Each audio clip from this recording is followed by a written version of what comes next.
মদিনার পূর্ব নাম কি দেখি, কে বলতে পারে? হ্যাঁ, মাশাআল্লাহ। তো মদিনার পূর্ব নাম হচ্ছে ইয়াসরিব। তো ইয়াসরিবের এক ইহুদি, বনু কুরাইজার ইহুদি, সে আসছে ওয়াদি আল কুরাতে তার কাজিনের কাছে। এসে দেখে নতুন এক দাস পাইছে, বলছে আমি কিনবো, তুমি কিনতে চাও? তার কাছে বিক্রি করে দিল। তখন ইয়াসরিবের ওই ইহুদি বনু কুরাইজার সালমান আল ফারিসিকে নিয়ে ইয়াসরিবে চলে গেল। সুবহানাল্লাহ। মদিনার আগের নাম কি? বিষ্ণু ইসলাম মক্কা থেকে হিজরত করে কিছুদিন পরে কই যাবেন? সত্যের অনুসন্ধানে যদি আপনি হন, সত্য আপনি পাবেনই, সত্যের কাছে আপনি পৌঁছাবেনই, এতে কোনো সন্দেহ নাই। দেখেন, বিষ্ণু ইসলাম ওই এলাকায় আসবেন, আসার আগে আল্লাহ তাআলা সালমানকে নিয়ে ওখানে পৌঁছায় দিয়েছে। তিনি ওখানে থাকলেন, দীর্ঘদিন থাকলেন, খেজুর বাগানে তিনি কাজ করেন আর অপেক্ষা করেন যে কবে বিষ্ণু ইসলাম আসবেন। একদিন তিনি খেজুর গাছের উপরে কাজ করতেছেন, হঠাৎ ইহুদিরা বলা বলি করতেছে, আজকে ওই মক্কা থেকে কোন এক লোক নাকি আসছে কোবাপল্লীতে, সবাই বলে সে নাকি নবী, সবাই বলে সে নাকি। এই কথা শুনে উনি খুশিতে ওই খেজুর গাছ থেকে ধপাস করে নিচে পড়ছে। নিচে পরে মালিককে বলতেছে, কে আসছে, কে আসছে? এই কথা শুনে মালিক রেগে মেগে তাকে মারতে আরম্ভ করলো, যে তোমার জেনে কি লাভ, যাও এখান থেকে। তার মানে সুবহানাল্লাহ, সালমান আল ফারিসি তিনি জেনে গেলেন যে বিষ্ণু ইসলামের আগমন ঘটেছে। আপনারা জানেন যে হিজরতের যে রুটটা, বিষ্ণু ইসলাম সরাসরি ইয়াসরিবে বা মদিনায় না ঢুকে প্রথমে কুবাতে ঢুকেছিলেন, কুবা পল্লীতে কিছুদিন ছিলেন, মসজিদে কুবা নির্মাণ করেছেন। তো তিনি তো সত্যের সন্ধানী হয়ে পাগল, আল্লাহর কাছে সবসময় দোয়া করতেন, আল্লাহ সেই আখির জামানার নবীর সন্ধান যেন আমি পাই। সালমান আল ফারিসি রাদিয়াল্লাহু তাআলা আনহু, ওই যে তার পাদ্রীর শিখিয়ে দেয়া যে আলামত, তিনি দেখলেন ঠিকই তো ইয়াসরিবের দুই দিকে হাররা আছে, মানে পাহাড় বেষ্টিত, আবার খেজুরের বাগান আছে। এবার তিনটা যে আলামত দিয়েছিল, ওই আলামত চেক করার জন্য কিছু খেজুর নিয়ে কুবায় চলে গেলেন। কুবায় যেয়ে দেখেন বিষ্ণু ইসলাম সাহাবাদের নিয়ে বসা। তো তিনি বিষ্ণু ইসলামের সাথে পরিচিত হয়ে বললেন, এই যে কিছু সাদাকার খেজুর আমি আপনার জন্য এনেছি, নেন। বিষ্ণু ইসলাম বললেন, ওই যে ওদেরকে দাও, ওই যে গরিব সাহাবারা, ওদেরকে দাও। বিষ্ণু ইসলাম খেলেন না, সে মনে মনে বলতেছে, এই তো একটা পেয়ে গেছে, একটা পেয়ে গেছে। উনি কিন্তু খায় নাই, ধরেও নাই, বলতেছে যে ওদেরকে দাও। দিল, সাহাবারা খেল। এরপর বিষ্ণু ইসলাম কুবা থেকে মদিনায় চলে গেলেন। তখনও মদিনার নাম হয়নি, ইয়াসরিবে গেলেন। এবার কিছুদিন পরে আরো কিছু খেজুর নিয়ে সালমান রাদিয়াল্লাহু তাআলা আনহু বিষ্ণু ইসলামের কাছে গেলেন। এবার যে বললেন, কিছু খেজুর আমি উপহার হিসেবে আপনার জন্য এনেছি, আপনি কি গ্রহণ করবেন? বিষ্ণু ইসলাম বললেন, অবশ্যই গ্রহণ করবো। বলেই তিনি একটা নিয়ে খেতে শুরু করলেন, খেলেন এবং বিতরণ করলেন। এবার তো সালমান মহা খুশি, এই তো পেয়ে গেছি দুইটা সাদাকার খেজুর, বলেছি ধরেও নাই, খায় নাই, যখনই বললাম উপহার খেয়েছে। এবার বাকি রইল কয়টা? সেটা কি? নবুয়তের সিলমোহর, দ্য সিল অফ প্রফেসি। এটা তো দেখা এত সহজ না, যদি এদিকে থাকে, জামা পরে থাকলে দেখা যাবে? তো এটার জন্য প্রায় যায়, কিন্তু ব্যাটে বলে হয় না, ট্রাই করে কিন্তু দেখা যায় না। একদিন তিনি গেলেন, এবং এটার জন্য তো পিছে পিছে থাকতে হবে, কি বলেন? কথা নেই বার্তা নেই, হুট করে পিছু পিছু ঘোরা যায় নাকি কারো? একদিন একটা উপলক্ষ তৈরি হলো, সেটা কি? বিষ্ণু ইসলাম, এক সাহাবী মারা গেলেন বাকি উল গারকাদে, মানে যেটাকে আমরা জান্নাতুল বাকি বলি, ওই কবরস্থানে ওই লাশ নিয়ে যাচ্ছে, সবার সাথে সাথে বিষ্ণু ইসলামও যাচ্ছে। তো এখন তো একটা সুযোগ, পিছনে পিছনে যাওয়া যায়, কি বলেন? এইবার সালমান এসে পিছু ছাড়ে না, নবীজির পিছনে পিছনে যায়, কিন্তু স্বাভাবিক যাওয়া না, একটা আছে সিম্পলি হাঁটা, এরকম না, একবার এদিকে যায়, একবার ওদিকে যায়, একবার এদিকে যায়। আর অন্য সাহাবারা মনে মনে ভাবে, ঘটনা কি, এরকম করে কেন লোকটা? কিন্তু বিষ্ণু ইসলাম তো জানেন কেন এরকম করতেছে, ঠিক কিনা বলেন? বিষ্ণু ইসলাম সেদিন দুইটা চাদর পরেছিলেন, একটা নিচে আর একটা উপরে, নিচে লুঙ্গি আর একটা চাদরটা দিয়ে গা ঢেকেছিলেন। বিষ্ণু ইসলাম ইচ্ছে করে পিঠের চাদরটা একটু নিচের দিকে নামালেন, যাতে করে সে যেটা খুঁজতেছে ওটা দেখে ফেলে। বিষ্ণু ইসলাম চাদরটাকে একটু করে নিচে নামালেন, নামানোর সাথে সাথে তিনি দেখলেন দ্য সিল অফ প্রফেসি, মাহরুন নবুয়া। দেখার সাথে সাথে সালমান আল ফারিসি চিৎকার দিয়ে বিশ্বনবীকে জড়িয়ে ধরলেন এবং ওই জায়গাটাতে দুই ঠোঁট দিয়ে চুমু খেলেন, কাঁদতে শুরু করলেন। বিষ্ণু ইসলাম বললেন, কেন কাঁদো তুমি? এতক্ষণ আমি আপনাদেরকে যা শোনালাম, সালমান পুরো ঘটনাটা বিষ্ণু ইসলামের কাছে বর্ণনা করলেন। বললেন, ইয়া রাসূলুল্লাহ, এই জন্য কাঁদি, আমি ছিলাম অগ্নি উপাসক, সত্যের সন্ধানে আমি খ্রিস্ট ধর্ম গ্রহণ করেছি। 3 খ্রিস্টান পাদ্রী শেষ করে সর্বশেষ যে ভালো পাদ্রীটা, উনি বলছে যে উনি মরার পরে আর কেউ ভালো পাদ্রী নাই, আখির জামার পায়গাম্বার আগমনের সময় এসেছে। পাহাড়ি এলাকা, চারদিকে খেজুর বাগান, এরকম জায়গায় উনি আসবে। আর 3টা সাইন বলেছে, উনি সাদাকা খায় না, উপহার নেয়, খায়, আর তার পিছনে থাকবে মাহরুন নবুয়া, নবুয়তি সিল। সুবহানাল্লাহ। বিষ্ণু ইসলাম খুশি হলেন, তাকে শাহাদা পড়ালেন এবং বললেন যে তোমার এই দাসত্ব থেকে মুক্তির জন্য কি লাগবে? সে বলে যে আমার চুক্তি হয়েছে 300 খেজুর গাছ লাগবে। কয়শো? বিষ্ণু ইসলাম বললেন কে আছো তোমাদের ভাইকে সাহায্য করবা? কেউ 20টা, কেউ 30টা, কেউ 40টা। সব সাহাবারা ডোনেট করে 300 খেজুর দিয়ে দিলেন, খেজুরের গাছ হয়ে গেল। আর 40 গ্রাম স্বর্ণ, এটাও দিতে হবে। তো কোন এক যুদ্ধে বিষ্ণু ইসলাম একটা ছোট্ট স্বর্ণের টুকরে পেয়েছিলেন, বললেন যাও এটা নিয়ে ওজন দাও, ওজন দিলে দেখবা হয়ে গেছে। ওইটা নিয়ে ওজন দেয়া হলো, দেখা গেল মুহূর্তে একেবারে সমানে সমানে 40 গ্রাম হয়ে গেছে। সালমান আল ফারিসি রাদিয়াল্লাহু তাআলা আনহু তারপর থেকে মৃত্যুর আগ পর্যন্ত বিষ্ণু ইসলামের সাথে ছিলেন, সবগুলো যুদ্ধে অংশগ্রহণ করেছেন। এবং 5ম হিজরিতে ওই যে পরীক্ষা খননের কথা আমরা জানি না, দ্য ব্যাটল অফ ট্রেঞ্চ, এই বুদ্ধিটা আসছিল সালমান রাদিয়াল্লাহু তাআলা আনহুর মাথা থেকে। এটা হচ্ছে ওনার ব্রেন চাইল্ড। কারণ আরব দেশে এরকম পরীক্ষা খনন করার ট্রেডিশনই ছিল না। উনি তো আরব দেশের না, আসছে পারস্য থেকে। ওনার এই বুদ্ধি পরামর্শ নিয়ে বিষ্ণু ইসলাম 5ম হিজরিতে পুরো মদিনার চারদিকে খনন করে এই পরীক্ষা করেছিলেন। সুবহানাল্লাহ পড়েন। তাহলে প্রিয় সুধী, মাহরুন নবুয়া বিষ্ণু ইসলামের একটা ইউনিকনেস, অন্য কোন নবীর ছিল না। বিষ্ণু ইসলামের ছিল কাজিরিল হাজালা, কবুতরের ডিমের মতো পিঠের মধ্যে। বিষ্ণু ইসলাম ইন্তেকালের আগে ওনাকে অপশন দেয়া হয়েছে, নবী আপনি চাইলে থেকে যেতে পারেন আজীবন, আর চাইলে আমার কাছেও চলে আসতে পারেন। You have option. বিষ্ণু ইসলাম তার রবের সাথে সাক্ষাৎকে চুজ করেছেন এবং ইন্তেকালের আগে তিনি পড়েছিলেন আল্লাহুম্মা গফিরলি ওয়ারহামনি ওয়ালহিকনি বির-রফিকিল আ'লা। আল্লাহ আপনি আমাকে ক্ষমা করুন, আল্লাহ আপনি আমার প্রতি রহম করুন, আল্লাহ আমি আপনার সান্নিধ্যে যেতে চাই, পৃথিবীতে থাকতে চাই না।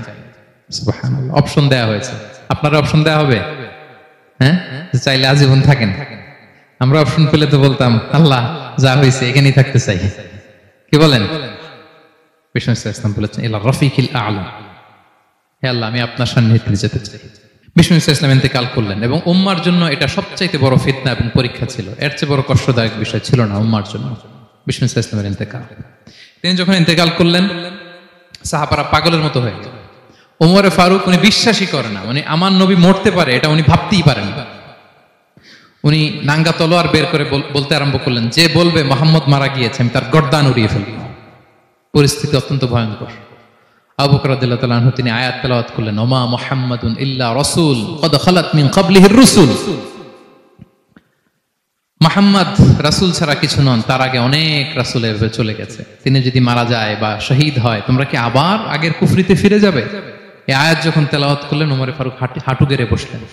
তিনি বললেন এই আয়াত তো আমি আগেও জানতাম, অনেক তেলাওয়াত করেছি, কিন্তু আমার মনে হলো এই মাত্র আয়াতটা নতুন করে শুনলাম, এই মাত্রই বোধহয় কোরআনের এই আয়াতটা নাজিল হয়েছে। সাকিফায়ে বনু সাঈদার মধ্যে সবাই বসে আবু বকর রাদিয়াল্লাহু তাআলা আনহুকে খলিফা হিসেবে নির্বাচিত করা হলো। বিষ্ণু ইসলামের ইন্তেকাল শেষ, গোসল দেয়া শেষ। আমরা যেমনি মারা গেলে আমাদের জামা খুলে অন্য একটা জামা পরিয়ে গোসল দেয়া হয়, বিষ্ণু ইসলামের ক্ষেত্রে এটা হয়নি। ওনার গায়ের জামা খোলা হয়নি, যে জামাটা ছিল ওই জামাটার উপরই গোসল দেয়া হয়েছে। ওনার ইউনিকনেস। এবং বিষ্ণু ইসলামের জানাজার নামাজে কেউ ইমামতি করেনি। কে হবেন ইমাম? উনিই তো ইমাম, গোটা বিশ্বের ইমাম, ঠিক কিনা বলেন? কে হবে ওনার জানাজার ইমাম? কেউ না। সাহাবারা ডিসাইড করলেন কেউ ইমামতি করবে না। 5-7 জন করে দরজা দিয়ে, এই দরজা দিয়ে ঢুকে নিজেরা জানাজার নামাজ পড়ে ওদিক দিয়ে বের হয়ে যাচ্ছে। এইভাবে পুরা উম্মাহ সব সাহাবারা নিজেরা জানাজার নামাজ পড়েছে। এবং নবীদের বৈশিষ্ট্য হচ্ছে নবীরা যেখানে মারা যায় ওখানেই কবর দিতে হয়। জানেন এটা? বিষ্ণু ইসলাম মারা গিয়েছিলেন আম্মাজান আয়েশা রাদিয়াল্লাহু তাআলা আনহার ঘরে, ফলে ওখানেই বিষ্ণু ইসলামের কবর হয়েছে, ওখানেই কবর। এবং ওই কবর দেওয়ার পরেই ওই কবর দেওয়া ঘরের ভিতরে আম্মাজান আয়েশা রাদিয়াল্লাহু তাআলা আনহা যতদিন বেঁচে ছিলেন ওখানেই ছিলেন কবরের পাশে। এরপরে বাবা মারা গেলেন আবু বকর, বিষ্ণু ইসলামের পাশে কবর দেয়া হলো। বাবা আর স্বামীর পাশেই থাকলেন। এরপর ওমরে ফারুক মারা গেলেন, ওনারও কবর দেয়া হয়ে গেল। কিন্তু এখন তো আর বাবা আর স্বামীর সাথে পর্দা নাই, ওমরে ফারুকের সাথে তো পর্দা আছে। তো তখন তিনি ঘরটা হয়ে গেছে ছোট, 3টা কবরে অনেক জায়গা স্পেস নিয়ে গেছে। এখন অল্প একটু জায়গা পর্দা টাঙাই দিলেন ওমরে ফারুকের সাথে পর্দা হিসেবে, ছোট্ট একটা জায়গায় যতদিন বেঁচে ছিলেন ওখানটাতেই ছিলেন। উমরে ফারুক যখন আমিরুল মুমিনিন খলিফা, তখন ছেলে আব্দুল্লাহকে পাঠিয়েছিলেন যে যাও একটা অনুমতি আগে থেকে নিয়ে রাখো আম্মাজান আয়েশার কাছ থেকে, যেহেতু ঘরটা ওনাকে বলে রাখো যে আমি মারা গেলে যেন আমার দুই বন্ধু মুহাম্মদ সাল্লাল্লাহু আলাইহি ওয়াসাল্লাম এবং আবু বকরের পাশে যেন কবর দেয়া হয়। তো আব্দুল্লাহ এসে বলল, আব্বা জান তো এই পয়গাম পাঠিয়েছেন। তো আয়েশা রাদিয়াল্লাহু আনহা বললেন, আমার খুব ইচ্ছা ছিল আমি আমার স্বামী এবং বাবার পাশে শোবো, কিন্তু আমিরুল মুমিনিন যখন চেয়েছেন এটাকে আমি ফিরিয়ে দিতে পারি না। ঠিক আছে যাও, তোমার আব্বাকে বলো তোমার আব্বাই শোবেন ওই জায়গায়। আচ্ছা, তো ওমরে ফারুক আপনারা জানেন অ্যাসাসিনেশনে ইন্তেকাল করেছেন, আত্মাইর আঘাতে ছুরিকাঘাত করা হয়েছে কয়েকবার, স্টেবিং। এত জখম হয়েছে, দুধ দিলে ওই জায়গা দিয়ে দুধ বের হয়ে যায় না, বীজ পানি দিলে বের হয়ে যায়। তো সবাই বলল, আমিরুল মুমিনিন আপনি এবার ওসিয়ত করেন, কে হবে আপনার পরে লিডারশিপ, কে নিবে? মুসলিম উম্মাত অনেক বড় হয়ে গেছে। তখন তিনি ওসিয়ত করলেন এবং ছেলেকে আব্দুল্লাহকে আবার বললেন যে আব্দুল্লাহ আবার যাও, যে আম্মা জানের থেকে অনুমতি নাও। বলতেছে অনুমতি না নিলাম আর অনেক আগে, উনি তো বলছে আপনি মারা গেলে ওখানেই শোবেন। বলতেছে না, তখন আমি আমিরুল মুমিনিন ছিলাম, এখন তো কিছুক্ষণ পরেই মারা যাবে, এমন হতে পারে আমার ভয়ে বা লজ্জায় তখন অনুমতি দিছে, এখন আর দিবেন, আবার যাও। আবার গেল। আয়েশা রাদিয়াল্লাহু আনহা বললেন, না এখন আমি আগের কথার উপরে আছি, তোমার আব্বাই সেখানে শোবে। সুবহানাল্লাহ। ওমরে ফারুক ওখানে শুলেন। তখন তিনি পর্দা আরম্ভ করলেন আম্মাজান আয়েশা। তাহলে রাসূল সাল্লাল্লাহু আলাইহি ওয়াসাল্লামের কবরটা হচ্ছে আম্মাজান আয়েশা রাদিয়াল্লাহু আনহার ঘরের ভেতরেই। আপনারা মসজিদে নববী যারা ভিজিট করেছেন তারা জানেন যে আপনারা যখন কিবলামুখী হয়ে নামাজ পড়েন, বাম দিকে রাসূল সাল্লাল্লাহু আলাইহি ওয়াসাল্লামের কবর, সেখানে রাসূল সাল্লাল্লাহু আলাইহি ওয়াসাল্লামের পাশে আবু বকর এবং ওমরে ফারুক রাদিয়াল্লাহু তাআলা আনহুমা শুয়ে আছেন। রাসূল সাল্লাল্লাহু আলাইহি ওয়াসাল্লামের কবর থেকে মিম্বার পর্যন্ত এই পুরো জায়গাটা রাউদাতুম মিন রিয়াদিল জান্নাহ, দুনিয়ার বুকে জান্নাতের একটা টুকরা। এবং আম্মাজান আয়েশা বলতেন যে আমাকে আল্লাহ এমন কিছু দিয়েছেন যেটা অন্য নারীকে দেননি। কি কি? এক নাম্বার, আমি হচ্ছে একমাত্র বিষ্ণু সাল্লাল্লাহু আলাইহি ওয়াসাল্লামের কুমারী স্ত্রী। আয়েশা রাদিয়াল্লাহু তাআলা আনহা ছাড়া আর যত স্ত্রী ছিলেন সবাই ছিলেন বিধবা, তিনি একমাত্র কুমারী স্ত্রী। তিনি এবং রাসূল সাল্লাল্লাহু আলাইহি ওয়াসাল্লাম যখন শীতের রাতে একই কম্বলের নিচে রাত্রি যাপন করতেন, তখনও কোরআনের আয়াত নাজিল হতো। আম্মাজান আয়েশা বলেন, আমার চরিত্রের উপর কালিমা লেপন করতে চেয়েছিল মদিনার মুনাফিকেরা, আমার পবিত্রতা বর্ণনা করে সূরা আহজাবে আল্লাহ তাআলা কোরআনের আয়াত নাজিল করেছেন। আমার ঘরের মধ্যে বিষ্ণু সাল্লাল্লাহু আলাইহি ওয়াসাল্লামের কবর এবং আমার কোলে মাথা রেখে বিষ্ণু সাল্লাল্লাহু আলাইহি ওয়াসাল্লাম শেষ নিঃশ্বাস ত্যাগ করেছেন। অন্য কোন নারীকে, কোন স্ত্রীকে আল্লাহ তাআলা এই সৌভাগ্য দেন নাই। আল্লাহু আকবার। তাই বিষ্ণু সাল্লাল্লাহু আলাইহি ওয়াসাল্লামের একটা ইউনিকনেস হচ্ছে কেউ ওনার জানাজার নামাজের ইমামতি করেন নাই, কেউ করেননি, আলাদা আলাদা ভাবে লোকজন নামাজ পড়েছে। উনি ওনার কবরে এখনো জীবিত অবস্থায় আছেন, হায়াতুন নবী। তবে আমরা এখন যেরকম জীবিত এরকম নয়, বারজাকি জগতের জীবিত। তিনি ইন্তেকাল করেছেন, মৃত্যুবরণ করেছেন নিঃসন্দেহে, তিনি বারজাকি জগতে চলে গিয়েছেন, কিন্তু সেই জগতে তিনি জীবিত। আমরা যখন নবী সাল্লাল্লাহু আলাইহি ওয়াসাল্লামকে সালাম দেই, দুরূদ পাঠ করি, বিষ্ণু সাল্লাল্লাহু আলাইহি ওয়াসাল্লাম কবর থেকে ওই সালামের উত্তর দেন। আল্লাহ তাআলা ওনার রূহটাকে ফিরিয়ে দেন, উত্তর দেন। সাহাবারা বললেন, ইয়া রাসূলুল্লাহ, কিভাবে আপনি উত্তর দেন? আপনার দেহ মাটি খেয়ে ফেলবে না? রাসূল সাল্লাল্লাহু আলাইহি ওয়াসাল্লাম বললেন, ইন্নাল্লাহ তাবারাকা ওয়া তাআলা হাররামা আলাল আরদি আজসাদাল আম্বিয়া। আল্লাহ তাআলা নবীদের দেহকে নষ্ট করা মাটির জন্য হারাম করে দিয়েছেন। কোন মাটি কোন নবীর দেহকে টাচ করতে পারে না, নষ্ট করতে পারে না। নবীরা কবরে জীবিত, সেখানে সালাত আদায় করে, তাদেরকে স্পেশাল রিজিক দেয়া হয়। এটাকেই বলা হয় হায়াতুন নবী, তিনি বারজাকি জগতে জীবিত। এবার কিয়ামতে বিষ্ণু সাল্লাল্লাহু আলাইহি ওয়াসাল্লামের কি ফিচার থাকবে একটু কিয়ামতেরটা শুনে শেষ করি। বিষ্ণু সাল্লাল্লাহু আলাইহি ওয়াসাল্লাম বলেন, আনা আউয়ালু মান ইয়ানশাক্কু আনহুল কবরু। কিয়ামতের দিন ময়দানে মাহশারে, হাশরের ময়দানে সর্বপ্রথম আমি কবর ফুঁড়ে উপরে উঠে দাঁড়াবো। কে উঠে দাঁড়াবে? বিষ্ণু সাল্লাল্লাহু আলাইহি ওয়াসাল্লাম সর্বপ্রথম কবর ফুঁড়ে উনি উঠে দাঁড়াবেন। এবং হাশরের ময়দানে উনি কোথায় দাঁড়াবেন? ওনার জন্য একটা স্পেশাল জায়গা থাকবে, জায়গাটার নাম হচ্ছে মাকামে মাহমুদ। জায়গাটার নাম কি? মাকামে মাহমুদ। ওইখানে বিষ্ণু সাল্লাল্লাহু আলাইহি ওয়াসাল্লাম মাকামে মাহমুদে দাঁড়াবেন। আল্লাহ তাআলা বলেন, ওয়ামিনাল লাইলি ফাতাহাজ্জাদ বিহি নাফিলাতাল লাক আসা আই ইয়াবআসাকা রাব্বুকা মাকামান মাহমুদা। ওখানে বিষ্ণু সাল্লাল্লাহু আলাইহি ওয়াসাল্লাম দাঁড়াবেন। এবং বিষ্ণু সাল্লাল্লাহু আলাইহি ওয়াসাল্লাম বলেন, আজান শোনার পরে কেউ যদি এই দোয়াটা পড়ে, আল্লাহুম্মা রাব্বা হাযিহি দাওয়াতিত তাম্মা ওয়াস সালাতিল কাইমা আতি মুহাম্মাদানিল ওয়াসিলাতা ওয়াল ফাদিলা ওয়া বা'আথহু মাকামান মাহমুদা আল্লাযী ওয়া'আদতা। এই দোয়াটা যে পড়ে আজান শোনার পরে, বিষ্ণু সাল্লাল্লাহু আলাইহি ওয়াসাল্লাম বলেন, হাল্লাত লাহু শাফাআতি ইয়াউমাল কিয়ামা। কিয়ামতের দিন তার জন্য সুপারিশ করা আমি নবীর জন্য ওয়াজিব হয়ে যায়। যারা পড়েন না পড়বেন, মাকামে মাহমুদে তিনি। সেজদায় লুটিয়ে থাকবেন। এবং সেদিন তিনি সুপারিশ করবেন, সাহিবুস শাফাআহ, তিনি সুপারিশ করবেন। অন্য কোন নবী সুপারিশের সাহস করবে, স্পর্ধাও দেখাবে। আদম আলাইহিসসালাম, নূহ আলাইহিসসালাম, ইব্রাহিম আলাইহিসসালাম সবাই একজন আরেকজনকে রেফার করে, একজন আরেকজনকে রেফার করে, বলবে আমি পারবো না, উনি উনি উনি উনি বলতে বলতে বিষ্ণু ইসা ইসলামের কাছে যাবে। মানুষগুলো হয়রান হয়ে যাবে, ক্লান্ত শ্রান্ত ঘর্মাক্ত পিপাসার্ত মানুষগুলো। 50,000 বছর হবে সেই দিনটা, কিয়ামতের দিন। মানুষগুলো পেরেশান, যেই নবীর কাছে যায় বলে পারবো না, উনি উনি শেষ পর্যন্ত এটা যে বিষ্ণু ইসা ইসলামের কাছে ঠেকবে। বিষ্ণু ইসা ইসলাম কোথায় থাকবেন যেন, জায়গাটার নাম মাকামে মাহমুদে সেজদা অবস্থায় থাকবেন। সেজদা অবস্থা থাকবে, সব নবীরা বলবে নাফসি নাফসি, আল্লাহ তুমি আমারে বাঁচাও, আল্লাহ আমারে বাঁচাও, আল্লাহ আমারে বাঁচাও। কিন্তু বিষ্ণু ইসা ইসলাম সেই মাকামে মাহমুদের সেজদায় লুটিয়ে কাঁদতে থাকবেন আর বলবেন উম্মতি উম্মতি উম্মতি, হে আল্লাহ আমার গুনাহগার উম্মতকে বাঁচাও, আল্লাহ আমার গুনাহগার উম্মতকে তুমি বাঁচাও। কাঁদতে থাকবেন বিষ্ণু ইসা ইসলাম ওই জায়গায়। তখন আল্লাহ তাআলা বলবেন ইয়া মুহাম্মদ ইরফা রাসাক, হে মুহাম্মদ মাথা তোলো, কুল তুসমা, আজকে তুমি যা বলবে তাই শোনা হবে, সাল তু'তা, যা চাবে তাই দেয়া হবে, ওয়াশফা তুশাফা, যার জন্য সুপারিশ করা হবে, যার জন্য সুপারিশ তুমি করবে তার জন্যই সুপারিশ কবুল করা হবে।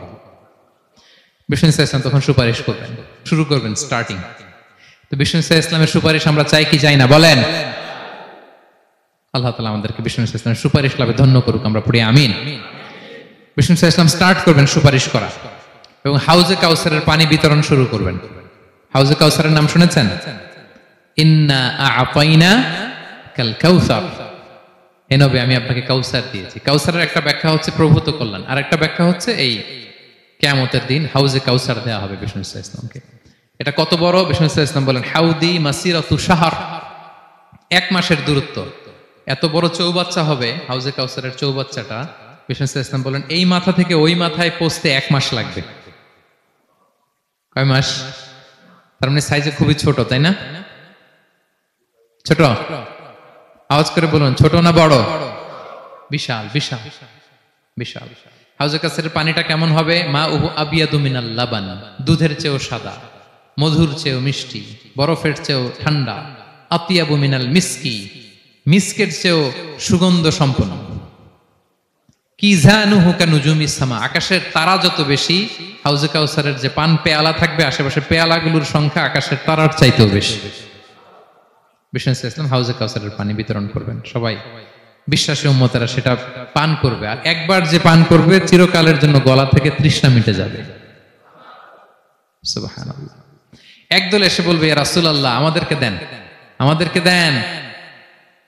তখন ফেরেশতারা বলবে ইয়া রাসূলুল্লাহ এদেরকে দিবেন না, কারণ ফা ইন্নাকা লা তাদরি মা আহদাসু বা'দাক, আপনি জানেন না তারা আপনার পরে আপনার দিনকে বিকৃত করেছে। কি করেছে? আপনি যে দিন ইসলাম রেখে গিয়েছেন ওইটা পালন না করে নিজের মন মতো অনেক কিছু ঢুকাইছে, লাফালাফি নাচানাচি, এরকম আছে না নাই? মন মতো বানাই নিছে। হে নবী আপনার পরে মন মতো তারা ইসলাম পালন করেছে, বিকৃত করেছে, আপনি তাদেরকে দিবেন না। নবী ইসলাম দিতে যাবেন, যখন এটা শুনবেন বলবেন সুহকান সুহকান লিমান গায়্যারা বা'দি, দূর হও দূর হও, যারা আমার পরে আমার রেখে যাও দিন ইসলামকে বিকৃত করেছো তাদের জন্য হাউজে কাউসারের পানি নয়, দূর হও। ফিহি আবারিকুল যাহাবি ওয়াল ফিদ্দা, যে পান পেয়ালাগুলো এগুলো made of silver and gold, সোনা রূপা দিয়ে তৈরি। সুবহানাল্লাহ বলেন। সুবহানাল্লাহ। আমরা যেন বিষ্ণু ইসা ইসলামের হাত থেকে নেয়া সে হাউজে কাউসারের পানি খেয়ে সেদিন আমাদের তৃষ্ণা নিবারণ করতে পারি। প্রিয় ভাইরা, সর্বশেষ বিষ্ণু ইসা ইসলামের সর্বশেষ যে ফিচার সেটা হচ্ছে বিষ্ণু ইসা ইসলাম বলেন আনা আউয়ালু কারিই বাবিল জান্নাহ, I am the first one who knock the door of paradise, আমি হচ্ছি ওই ব্যক্তি যে সর্বপ্রথম আল্লাহর জান্নাতের দরজায় যে নক করবে। বিচার শেষে সর্বপ্রথম জান্নাতের দরজায় নক করবে কে? বিষ্ণু ইসা ইসলাম। তখন জান্নাতের দরজার রক্ষী ফেরেশতার নাম খাজেন। কি নাম? সে বলবে মানিল কারি, who is knocking the door? তখন বিষ্ণু ইসা ইসলাম বলবেন আনা মুহাম্মদ রাসূলুল্লাহ, আমি মুহাম্মদ রাসূলুল্লাহ বলছি। তখন খাজেন বলবে আহলান ওয়া সাহলান, আপনার জন্যই আমি অপেক্ষা করতেছি, আল্লাহ বলে দিয়েছেন আপনার আগে কারো জন্য যেন জান্নাতের দরজা খোলা না হয়। বিষ্ণু ইসা ইসলাম তার বিশাল উম্মতে মুহাম্মাদীকে নিয়ে জান্নাতের ভেতরে প্রবেশ করবেন। আমরাও যেন সেই সৌভাগ্যবান কাফেলার ভিতরে থাকতে পারি। আমরাও যেন বিষ্ণু ইসলামের সেই বিশাল কাফেলা একসাথে থেকে আমাদের পেয়ারা হাবিবের সাথে আল্লাহর জান্নাতে ঢুকতে পারি। আমরা সবাই পড়ি আমিন। প্রিয় ভাই, বিষ্ণু ইসলাম সবাইকে নিয়ে জান্নাতে ঢুকবেন। তাহলে এই যে 20টা পয়েন্ট আপনাদের সাথে শেয়ার করেছি, এগুলো হচ্ছে distinctive characteristics of prophet Muhammad সাল্লাল্লাহু আলাইহি ওয়াসাল্লাম। এটা অন্য কাউকে বিষ্ণু ইসলাম ছাড়া আল্লাহ তাআলা কাউকে আর এগুলো দেননি।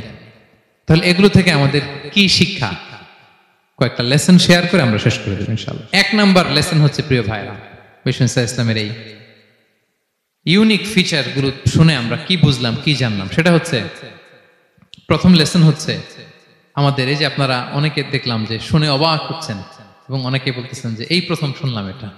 তার মানে অনেক কিছু আমরা জানি, কিন্তু বিষ্ণু ইসলামের জীবনের ব্যাপারে অনেক কিছু আমরা জানি না।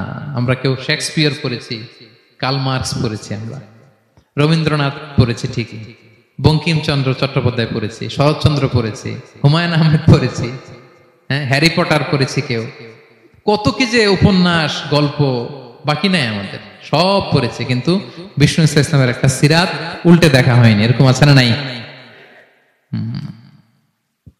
অনেক পড়েছি কিন্তু বিষ্ণু ইসলামের সিরাত পড়ি নাই, তার মানে কিছুই পড়িনি।